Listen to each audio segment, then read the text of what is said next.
Howdy, y'all. Welcome to Liberty Call. Today is, what day is it? It's Wednesday, July 26, 2023. Hope everybody's having a good day out there.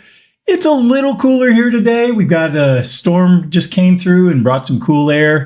Again, been doing lots of chores today, off and on, and trying to split time between watching what the Fed's going to do and doing some yard work and trying to not have a heat stroke. So anyways, all right. Well, if it's your first time watching Liberty Call, I'm glad you're here. Thank you very much. If you could, give me some thumbs up, likes, shares, subscribes, follows, notifications, all that good stuff. I would greatly appreciate it. My boy Jake down here would also appreciate it.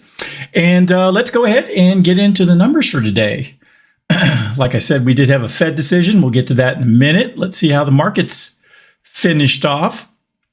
Dow Jones was up 0.24%, 84 points, closed at 35,522. And I'll bring up the chart and show you what the markets did today after the Fed announcement. Boy, they were all over the place.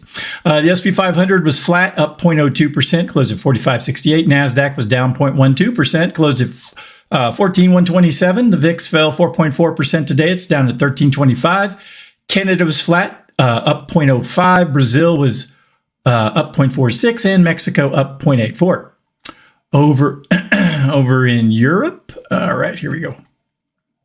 Germany was down 0.49, UK was down 0.19, France was down 1.35%, Netherlands down 0.56, Spain up 0.85, Italy up 0.05, Switzerland down 0.43, and Portugal up 1.26. Russian exchanges were mixed today. The MOEX down 0.17, the RTSI up 0.02, so basically flat. And the overnights, the Nikkei in Japan was flat, up 0.01. Let's see, Australia up 0.85, New Zealand up 0.21. In China, I see a lot of red. Shanghai down 0.26, the Shenzhen component down 0.47, China A50 flat, down 0.04, DJ Shanghai down 0.14, Hang Seng down 0.35, and the Taiwan weighted came in up 0.97. So, all right, so that's where the markets went today. Let me bring up the, I clicked on the wrong button. Damn it. Close. All right, there we are. And go to the minute chart. Here we go. And share. All right. So we can see right here, this is today's market starting right there. You can see this, the S&P 500 was trading in the red most of the day. Fed announcement comes out, it spikes, and then it goes back in the red and then finishes off pretty flat. Very similar chart with the Dow, except it didn't spend most of the day in the red, but again, started off lower, had some steam, had the Fed meeting, whoop, let's see how much it went up. Went up to a maximum of 177 points, then fell back down and then finished where we talked about. And then the NASDAQ was in the red all day, did slightly get into the green after the Fed meeting or Fed announcement, and then fell back down. All right. So, yeah, normally does that after an announcement, people, jumping in, jumping out, seeing what's going on in the world. So, all right, let's go ahead and get to the recap for today. Oops, there we are. Fed hikes rates by 0.25% to put further squeeze on inflation following June skip. All righty. The Federal Reserve decided to raise interest rates by 0.25 point, with the Federal Open Market Committee, FOMC, setting the benchmark rate to 5.25 to 5.5. This move comes as a response to the recent signs of strength in the economy, including faster than expected growth in the first quarter, cooling in the labor market in June, and a slowdown in inflation. The Fed staff, which produces its own independent forecast, has shifted its projection and is no longer expecting the U.S. economy to enter a recession this year. Really? Wow. Amazing. Despite welcoming the recent data showing slowing inflation in June, Fed Chairman Jerome Powell emphasized that it was only one report and more data is needed to determine whether the disinflationary trend will persist or prove transitory. Remember that word transitory from a few years ago? Janet Yellen said inflation is transitory. Don't worry about it. The ongoing debate centers on whether disinflation is transitory or here to stay. Some argue that Sticky price pressures in the services sector, along with higher labor costs, could support ongoing inflation. On the other hand, there are those who believe disinflation will persist, leading the Fed to potentially downgrade its inflation forecast at the September meeting. The Fed's next move will heavily depend on incoming economic data, and the debate surrounding the inflation outlook is expected to continue in the coming months. The central bank remains watchful and will assess the appropriate stance of monetary policy based on evolving economic conditions. Despite the rate hike and concerns about inflation, Powell expressed confidence in the U.S. economy's resilience, stating that he believes the country can avoid a recession. He believes it. He doesn't know.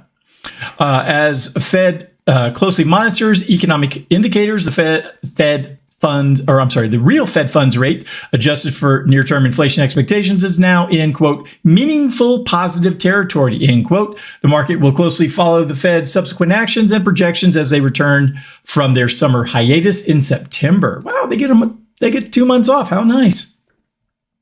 They deserve a break. They've been working really hard for the American people the last 3 years. I mean, consider how much worse it would have been if we didn't have all this inflation and all that money printing 3 years ago, and maybe if we hadn't shut down for a cold. I mean, hey, we might have been doing great right now, but never know. All right, next up, U.S. new home sales fall, but trend remains strong.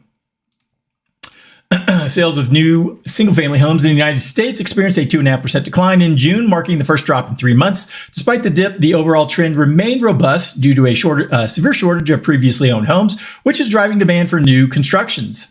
The Commerce Department reported a seasonally adjusted annual rate of 697,000 units in June, down from the revised May figure of 715,000 units, previously reported as 763,000, but still representing a 23.8% year-on-year increase. Economists had anticipated a drop to a rate of 725,000 units for new home sales, but the figures remained above expectations. New home sales are viewed as a leading indicator for the housing market, and while they can be volatile month to month, the recent data suggests a bottoming out in housing activity.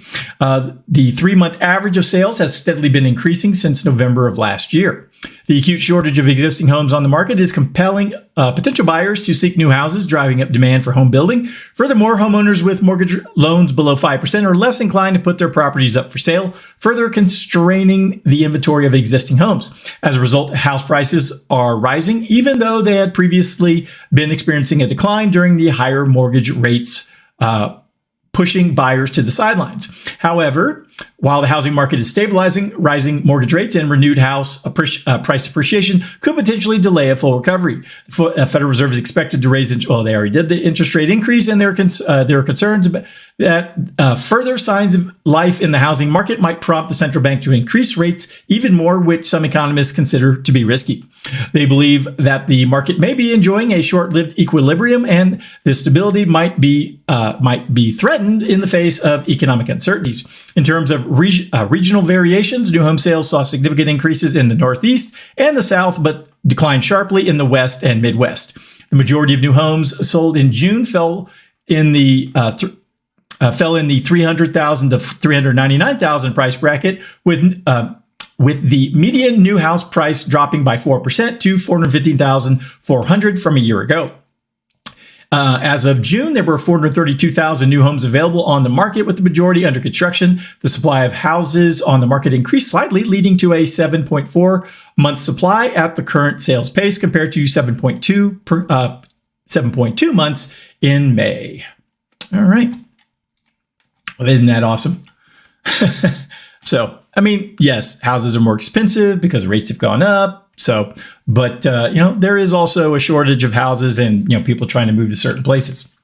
All right. Last up, the government cannot afford higher for longer, much longer. And this comes from Zero Hedge, written by Michael Leibowitz via realinvestmentadvice.com. All right. The Federal Reserve, led by Jerome Powell, maintains its higher for longer stance on interest rates as part of its plan to weaken economic growth and bring inflation back to pre-pandemic levels. However, this strategy may not be sustainable for much longer due to the astronomical future government deficits and debt required to fund them. The federal debt outstanding has grown massively since 1970, rising from $370 billion to $31 trillion at a rate 4 times higher than GDP.